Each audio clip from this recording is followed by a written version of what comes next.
আসসালামু আলাইকুম। আল কোরআনের আলোকে ইসলামিক জানা অজানায় আপনাদেরকে স্বাগতম। বন্ধুরা, আজকে আমরা এমন একটি গুরুত্বপূর্ণ বিষয়ে জানব। বিষয়টি হলো হাসরের মাঠে শয়তানের ভাষণ। তো চলুন আল কোরআনের আলোকে হাসরের মাঠে শয়তানের ভাষণ সম্পর্কে আমরা জেনে নিই। ওয়াকালা শয়তানু, শয়তান তখন খুতবা শুরু করে, বক্তব্য শুরু করবে। এই যে কয়েকটা আয়াত আসছে, এই আয়াতগুলি সম্পর্কে মুফাসসিরিনে কেরাম বলেছেন যে শয়তান কিয়ামতের দিনে খতিব হয়ে দাঁড়াবে, তার বক্তব্য পেশ করবে। ইবলিস শয়তান যে মানব জাতিকে গুমরাহ করেছে আর জিন জাতিকে গুমরাহ করেছে, অসংখ্য জিন আর মানুষকে গুমরাহ করেছে, আর এই ইবলিসের গুমরাহির কারণে এরা জাহান্নামে যাবে, বক্তব্য দেবে। ঐতিহাসিক ভাষণ হবে তার, আজকালকার ভাষায়, তাই না? ঐতিহাসিক ভাষণ। হ্যাঁ, কোন রাষ্ট্রপতির ভাষণ হয়, প্রধানমন্ত্রীর ভাষণ হয়, বা রাজা বাদশার ভাষণ হয়। এই ইবলিসের ভাষণ হবে। ভাষণটা শুনে ওয়াকালা শয়তান, শয়তান তখন বলবে জাহান্নামে, লাম্মা কুযিয়াল আমর, কখন, যখন চূড়ান্ত ফয়সালা হয়ে যাবে, মানে উদখিলা আহলুল জান্নাতিল জান্নাতা, জান্নাতীরা জান্নাতে চলে যাবে আর জাহান্নামীরা জাহান্নামে চলে যাবে। এই হচ্ছে কুযিয়াল আমর। সবকিছুর ফয়সালা যখন হয়ে যাবে তখন শয়তান বলবে ইন্নাল্লাহ ওয়াদাকুম ওয়াদাল হক, আল্লাহ পাক তোমাদের সাথে সত্য প্রতিশ্রুতি করেছিলেন।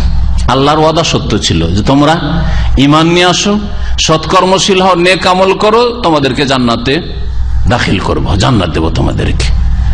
আর তোমরা যদি কুফরি করো, শিরিক করো, গুমরাহির পথ নাও, পাপ করো, তাহলে তোমাদেরকে আযাব দেব, জাহান্নামে দাখিল করব। আল্লাহ পাকের সব ওয়াদা কোরআনে কারিমে আছে না নেই? রাসূলুল্লাহ সাল্লাল্লাহু আলাইহি ওয়াসাল্লাম হাদিসে আছে না নেই? ইবলিস শয়তান ওইদিকে ইঙ্গিত করে বলে আল্লাহ ওয়াদা করেছিলেন আর আমিও তোমাদের সাথে ওয়াদা করেছিলাম, ওয়া'আদতুকুম, আর আমিও তোমাদের সাথে প্রতিশ্রুতি করেছিলাম, ফাআখলাফতুকুম, আল্লাহ ওয়াদা ভঙ্গ করেননি, কিন্তু আমি তোমাদের সাথে যে ওয়াদা করেছিলাম সে ওয়াদা ভঙ্গ করেছি। মানে আমি তোমাদেরকে প্রতারণা করেছি, ধোঁকা দিয়েছি তোমাদেরকে। যারা পরকালে অবিশ্বাসী, যারা নাস্তিক, যারা আল্লাহ অবিশ্বাসী, তাদেরকে ওই সব কথা শয়তান কুমন্ত্রণ দিয়ে যে আল্লাহ আবার কি, আল্লাহকে মানুষের সৃষ্টি করেছে। যেমন কার্ল মার্কসের মতবাদ, কমিউনিস্টদের মতবাদ, আর এই মতবাদের নাস্তিক যতগুলি আছে মুসলিম সমাজের সবাই বিশ্বাসী যে আল্লাহ মানুষকে পয়দা করেনি, মানুষ আল্লাহকে পয়দা করেছে, মানে মানুষ আল্লাহকে কল্পনা করে পয়দা করেছে। এটা হলো তাদের কথা। জি, তো এগুলি কার ওয়াদা, কার প্রতিশ্রুতি? এগুলো কে শিখিয়েছে? শয়তান শিখিয়েছে। এগুলো হচ্ছে শয়তানের কুমন্ত্রণা, ওহী। শয়তান ওহী করে, কোরআনের ভাষায় রয়েছে শয়তান ওহী করে। শয়তান ওহী মানে শয়তান কুমন্ত্রণ দিয়ে থাকে। ইউহি বা'দুহুম ইলা বা'দিন যুখরুফাল কওলি গুরুরা, আল্লাহ পাক বলেছেন। আর যারা মুসলিম সমাজের পাপিষ্ঠ গুনাহগার, হয়তো আল্লাহ পরে কলে গতানুগতিক বিশ্বাস আছে কিন্তু পাপে ডুবে থেকেছে, তাদেরকে শয়তান ওয়াদা প্রতিশ্রুতি করেছে আর ওয়াদা খেলাপি করেছে, ওয়াদা ভঙ্গ করেছে, মানে তাদেরকে কুমন্ত্রণা দিয়েছে যে দুনিয়ায় তুই এইটা করবি না, ওইটা করবি না, তুই চলবি কি করে? তুই হ্যাঁ, এইটা নিষেধ, ওইটা নিষেধ, ওইটা নিষেধ, এই চলবে না, ওই চলবে না, ওই চলবে না, তাহলে তুই এক পা বাড়াইতে পারবি না। অধিকাংশ মুসলিমদের অবস্থা আজকে, তারা বলে আর এক হাফেজ গত কয়েক বছর আগে এখানে ছিল, হাফেজে কোরআন শুধু এই জন্য করবেন না কখনো। সিম্পল হাফেজ, কালামুল্লাহর অর্থ একটাও বুঝে না। সে আমাদের একজন পরিচিত ভাইকে বলছে যে কি বলেন, যদি ইসলাম মেনে চলা যায় তো এক পা বাড়ানো যাবে না।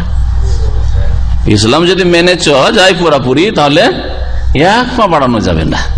তা আমরা তো আলহামদুলিল্লাহ দেখছি ইসলাম মেনে চললে শান্তি রয়েছে। ইসলাম মেনে চললে সর্বস্তরে শান্তি আর শান্তি, আর অনেক খরচ থেকে সরকারও বেঁচে যাবে। খানা লাগবে না, পুলিশ লাগবে না, সেনাবাহিনী লাগবে না, হ্যাঁ, গোয়েন্দাও লাগবে না, কিচ্ছু লাগবে না। ইসলাম মেনে চললে কেউ কারি ক্ষতি করবে না, ঠিক কিনা? সবচেয়ে বেশি দেশের প্রতিরক্ষা সেনাবাহিনীতে, ডিফেন্সে আর এই হোম মিনিস্ট্রিতে খরচ হচ্ছে, সবচেয়ে বেশি খরচ হচ্ছে। যতগুলি দপ্তর আছে, শিক্ষা দপ্তর, স্বাস্থ্য দপ্তর, কত দপ্তর আছে, সবচেয়ে বেশি খরচ হচ্ছে দেশের নিরাপত্তা, দেশের নিরাপত্তা, তাই না? যদি সবাই যদি মুসলিম হয়ে যায়, ইসলাম মেনে চলে, তাহলে এই সমস্ত খরচ থেকে মুক্ত হয়ে যাবে দেশের মানুষ, আর কত যে সচ্ছলতা আসবে। এমনকি স্বাস্থ্যের ক্ষেত্রেও দিন যদি পুরোপুরি মেনে চলে তো রোগও কমে আসবে, বালা মুসিবতে কমে আসবে, আযাবে এলাহি কমে আসবে। কে বললো যে ইসলাম মানলে এক পা চলা যাবে না? ইসলাম সবাই মানলেই সহজ হয়ে যাবে, জীবন দুনিয়া আখিরাত সব সহজ হয়ে যাবে। কিন্তু আসলে বিশ্বাস তো নেই, ইলম তো নেই, হয় অজ্ঞতা জাহালত আর না হলে বিশ্বাস নেই। শয়তান এরকম ধোঁকা দিয়েছে মুসলিম সমাজের গুনাহগারদেরকে যে দুনিয়ায় যদি একটু আমোদ ফুর্তি না করবি, মনোরঞ্জন না করবি, হ্যাঁ এগুলি কোনো পাপ হইল? ফিল্ম দেখা আর এই গার্লফ্রেন্ড আর বয়ফ্রেন্ড এগুলি না করবি তো করবি কি যুবক মানুষ? হ্যাঁ, এইভাবে কি করেছে শয়তান? প্রতারণা করেছে আর ধোঁকা দিয়ে জাহান্নামের রাস্তায় নিয়ে গেছে। ওইদিকে ইঙ্গিত করা হয়েছে যে শয়তান বলছে, তোমাদের সাথে আমি প্রতিশ্রুতি করেছিলাম, মানে তোমরা যা করছো খুব ভালো করছো, করো, এগুলি তো মজার জিনিস, এগুলি তো এই তো আসল জীবন। এর কোন জীবন হইলো? এর কোন জীবন হইলো? বিয়েও করতে পারে না আর একটা গার্লফ্রেন্ডও নাই, মেয়েটার বিয়ে হয় না আর একটা বয়ফ্রেন্ডও নাই, এটা কোন জীবন হইলো? এগুলো আসে না শয়তানি ওয়াসওয়াসা অধিকাংশ যুবকদের মগজে আর যুবতীদের মগজে? নাহলে হচ্ছে কেন এগুলো? তাহলে এগুলো সব শয়তানের প্রতারণা আর শয়তানের ওয়াদা।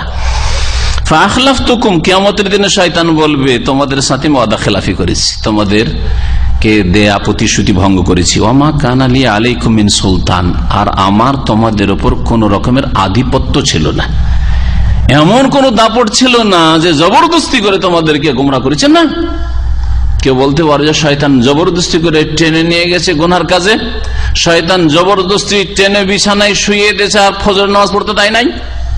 হ্যাঁ, শয়তান সরাসরি এসে বলেছে তুই নামাজ পড়বি না, নামাজ পড়লে তোর খবর আছে, শেষ করে দেবো বলেছে। তারপরে বেনামাজি, শতকরা 98 জন বেনামাজি মুসলিম। কেন? ওই কথাই বলছে। তার শয়তান যা এখানে বক্তব্য করবে কিয়ামতের দিন, কিয়ামতের দিন মিথ্যা কথা বলবে না। প্রতারণা করেছে তাও স্বীকার করলো, আর জবরদস্তি করেনি তাও বলবে তোমাদের কোনো আমার দাপট ছিল না, আধিপত্য ছিল না, ইল্লা আন দাওতুকুম, তবে তোমাদেরকে আমি ডেকেছিলাম, আহ্বান করেছিলাম, প্রচিত করেছিলাম পাপের কাজের জন্য। ফাস্তাজাবতুম লি, আর তোমরা আমার ডাকে সাড়া দিয়েছিলে। তোমাদেরকে প্রচিত করলাম যে এই করো সেই করো, এই করো সেই করো, কুমন্ত্রণ দিলাম, তোমাকে করে নিতে হবে, কেন করলে? আমার ডাকে কেন সাড়া দিলে? ফালা তালুমুনি, সুতরাং তোমরা আমাকে তিরস্কার করিও না, আমাকে ধিক্কার দিও না, তোমাদেরও দোষ আছে। ওয়ালুমু আনফুসাকুম, বরং তোমরা নিজেদেরকে ধিক্কার দাও, নিজেদেরকে তিরস্কার করো। মা আনা বিমুসরিখিকুম, আজকে আমিও জাহান্নামে তোমরাও জাহান্নামে, তখন জাহান্নামে নিক্ষেপ করে দাও। এই সব কথাগুলি জাহান্নামে শয়তান ইবলিসও জ্বলবে, আর শয়তানের চালা মানুষ আর জিন সবাই জ্বলবে। আর সেই সময় আল্লাহ পাক এই ইবলিস শয়তানের বক্তব্যের ব্যবস্থা করে দেবে যে তুই বক্তব্য দে, তোর অনুসারী তোর অনুগামী যত ছিল দুনিয়া ওদের মাঝে তুই একটা বক্তব্য রাখ, জাহান্নামে জ্বলার বক্তব্য রাখ। সেই সময় শয়তান বলে মা আনা বিমুসরিখিকুম, তোমাদেরকে আমি উদ্ধার করতে পারবো না। সোরাখ মানে হচ্ছে চিৎকার, আর বাবে ফালে ওটা চলে গেলে আরবিতে একটা কায়দা রয়েছে সারফের সালবে মাখাজ, অর্থাৎ অর্থ কি হয়ে যায় যে সোরাখ মানে চিৎকার, ওই চিৎকারকে দূর করে দেওয়া। তো কেউ চিৎকার করছে অসহায় হয়ে, চিৎকার কখন দূর হবে? যখন তাকে উদ্ধার করে নেবেন, যখন তাকে রক্ষা করে নেবেন, ঠিক না? তো এখন মুসরেখ মানে কি হয়ে গেল? আসরাখা মানে তার চিৎকার বন্ধ করে দেওয়া, মানে উদ্ধার করে নেওয়া, উদ্ধার করার অর্থ এখানে রয়েছে। আরবি কত সুন্দর ভাষা, চিন্তা করেন। সুরাখ মানে কি ছিল, আর মুসরেখ মানে কি হয়ে গেল, আসরাখা মানে কি হয়ে গেল। মা আনা বিমুসরিখিকুম, আমি তোমাদেরকে উদ্ধার করতে পারবো না, রক্ষা করতে পারবো না। ওয়া মা আনতুম বিমুসরিখি, আর তোমরাও আমাকে উদ্ধার করতে পারবে না। আমি অসহায়, তোমরাও অসহায়। এখন চলো, ইন্নী কাফারতু বিমা আশরাকতুমুনি মিন ক্বাবলু, আমি অস্বীকার করছি ওই সব শিরকে, ওই সব কাজকে কি আশরাকতুমুনি মিন ক্বাবলু, এর পূর্বে যে আমাকে তোমরা শরীক করেছো, আমাকে এর পূর্বে যে তোমাদের আল্লাহর সাথে শরীক করেছো, আমাকে ডেকেছো, আমাকে শরীক বানিয়েছো, এটা আমি অস্বীকার করি। মানে আমি তোমাদেরকে বলিনি যে আমাকে শরীক বানিয়ে নিও। কেমন কথা? কেউ শয়তানের পূজা করেছে? সরাসরি কোন জাতি আছে যে জাতি বলে আমরা ইবলিসের পূজা করছি, হ্যাঁ আমরা এটা অমুক শয়তান অমুক জিনের পূজা করছি, আছে কি? নেই। কিন্তু কোরআনের ভাষায় একটি আয়াতের না, অনেকগুলি আয়াত আছে যে আয়াতগুলিতে রয়েছে যে শয়তানের পূজা হচ্ছে, মূর্তি পূজা হলে শয়তানের পূজা হচ্ছে, আর মাজার পূজা হলে শয়তানের পূজা হচ্ছে। ভালো করে মনে রাখেন। কেন? এই সমস্ত শিরক শুরু হয়েছে শয়তানের অশ্বাসায়, শয়তানের কুমন্ত্রণায়। শয়তান অন্তরে সংশয় সৃষ্টি করেছে, সরাসরি তুই আল্লাহ পর্যন্ত কি করে পৌঁছিবি, সরাসরি ওপরওয়ালা পর্যন্ত কি করে পৌঁছিবি। হিন্দুদেরকে আর মক্কার মুশরিকদেরকে আর নূহ আলাইহিস সালামের জামানার পৌত্তলিক মুশরিকদেরকে ধরিয়ে দিয়েছে যে ওসিলা লাগে, ওসিলা হচ্ছে দেবদেবী, এরা মহামানব ছিল। আর মুসলিমদেরকে শিখিয়ে দিয়েছে, যারা মুসলিমদের মাঝে শিরক করে, যে সরাসরি আল্লাহ পর্যন্ত কি করে পৌঁছিবি। ওসিলা, ওসিলা হচ্ছে পীর, আউলিয়া, গৌস, কুতুব, আবদাল, এই মাজারওয়ালারা। জি, যারা এই মাজারগুলিতে শুয়ে আছে, যেগুলিকে কবর বলা হয় না, মাজার বলা, এরা হচ্ছে ওসিলা। এরা না হলে কি করে তুই পার পাবি, তোকে কে উদ্ধার করবে। অথচ আল্লাহ পাক কোরআনে কারিমে শরীয়ত সম্মত ওসিলার কথা বহু আয়াতে বলেছেন, ঈমান এবং আমাল সালেহ। ইন্নাল্লাযীনা আমানু ওয়া আমিলুস সালিহাতি কানাত লাহুম জান্নাতুল ফিরদাউস নুজুলা। ঠিক কিনা? যারা ঈমানদার এবং সৎকর্মশীল তাদের জন্য জান্নাতুল ফিরদাউসে আতিথ্যের ব্যবস্থা করা হবে। কত আয়াত রয়েছে, বিভিন্ন ভাষা দিয়ে আয়াতগুলি রয়েছে। হ্যাঁ, মানুষ ক্ষতিগ্রস্ত, কে ক্ষতিগ্রস্ত নয়? ইল্লাল্লাযীনা আমানু ওয়া আমিলুস সালিহাত ওয়া তাওয়াসাউ বিল হক ওয়া তাওয়াসাউ বিস সাবর। চারটা কাজ করো, কোনো ক্ষতি নাই তোমার, আর না হলে ক্ষতিগ্রস্ত। তোমার এই কর্মসূচি যদি না থাকে, ঈমান আর ঈমানের জন্য ইলম লাগবে, জেনে শুনে কি বিশ্বাস করবেন না করবেন। আমলের জন্য ইলম লাগবে, সুতরাং এই ঈমান আর আমলের আগে ইলম, জ্ঞান অর্জন করতে হবে। এই জন্য ইকরা দিয়ে আল্লাহ কোরআন শুরু করেছেন, ইলমের সাথে ঈমান এবং নেক আমল। আর 3 নম্বর হচ্ছে সেই দিকে আহ্বান কর, অন্যদেরকে দাওয়াত দেওয়া, জাহান্নাম থেকে তাদেরকে রক্ষা করবেন। আর 4 নম্বর হচ্ছে এই পথে চলতে গিয়ে বাধা আসবে, কষ্ট আসবে, জেলে যেতে হতে পারে, ফাঁসিতে চড়তে হতে পারে, দুশ্মন হতে পারে। ওয়া তাওয়াসাউ বিস সাবর, ধৈর্য ধরতে হবে, যেমন আম্বিয়া রাসূলগণ ধৈর্য ধরেছেন। এই 4টা যদি কর্মসূচি থাকে তাহলে মানুষ ক্ষতিগ্রস্ত নয়। আর যদি আপনার কাজের লিস্টে এগুলো না থাকে তাহলে ক্ষতিগ্রস্ত, জেনে রাখেন। বলছিলাম যে শয়তানের পূজা হয়, এই একটি আয়াতের প্রমাণ করে। আরো স্পষ্ট আয়াত সূরা মারিয়ামে রয়েছে যে ইব্রাহিম আলাইহিস সালাম যখন বাপকে নসিহত করেছিলেন বিভিন্ন উপদেশ, ইয়া আবাতে, হে সম্মানিত আব্বা, হে আবাতে, তার মধ্যে একটা আয়াত রয়েছে, ইয়া আবাতে লা তা'বুদিশ শায়তান, হে সম্মানিত আব্বা, শয়তানের পূজা করিয়েন না, আপনি শয়তানের পূজা করিয়েন না। আচ্ছা বলুন তো, ইব্রাহিমের পিতা আজর ইবলিস শয়তানের পূজা করতো সরাসরি? কোন জিনের পূজা করতো? কার পূজা করতো? মূর্তি পূজা করতো। তাহলে ইব্রাহিম আলাইহিস সালাম মিথ্যা কথা বলছেন নাকি? কারণ এই মূর্তি পূজা সৃষ্টি করেছে শয়তানের ওয়াসওয়াসা, শয়তান দিয়ে সৃষ্টি হয়েছে। এই জন্য লা তা'বুদিশ শায়তান। আর প্রত্যেকটা শিরকের আড্ডাখানায় শয়তান তৎপর থাকে, শয়তানের পিছনে আছে।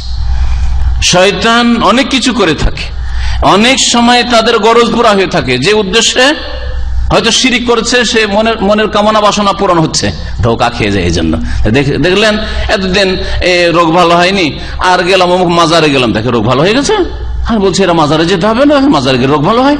শয়তান কাজ করেছে। মানুষের মধ্যে যদি চিকিৎসা থাকে, বড় বড় স্পেশালিস্ট থাকে, ডাক্তার থাকে, তো জিন শয়তানি কি আপনি মনে করেন জিনদের মধ্যে বড় বড় স্পেশালিস্ট নেই, বড় বড় কবিরাজ নেই, হ্যাঁ, বড় বড় গাছামি ডাক্তার নেই? হ্যাঁ, অবশ্যই।